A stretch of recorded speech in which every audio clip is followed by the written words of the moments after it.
there's been a bit of like awkward moments where like you join a breakout room and like you unmute yourself and you're like, hello, is anyone there? And like complete silence. So you're like, cool. Then I have my cat as well that joins in because I've got a new cat, which then alters the whole aspect of the lecture when they see the cat. And then we just sort of all go off topic and start talking about pets. It's brilliant.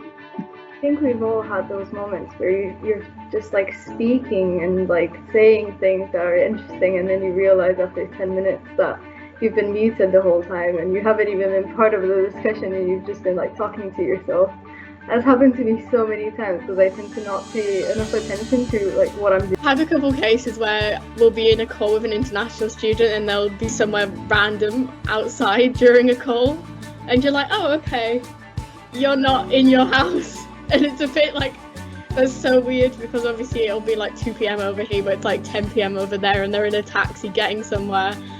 And that's just quite funny to me because obviously that would never happen in a real life classroom. You don't just have someone randomly off in a different place doing whatever they want. And I know like one of my lecturers, Kath, she has a figure of Jim from Friday night dinner in her house, like a cutout one.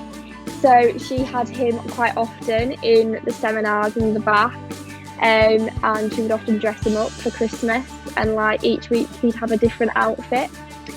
There was an Octopus plushie that has been around on the internet that's always promoted on Twitter or Instagram, and then she told me that her lecturer would flip around the plushie, so there were two sides of the octopus. One is the happy side and one's the angry side. So when the lecturer is happy, she would just flip it to the happy side, and when people are talking, she would flip it back to the angry side. Sarah is sharing their screen and like not showing what they were supposed to be sharing, be like, oh dear, it's like panicking. But it's been a great laugh. We've had good laughs.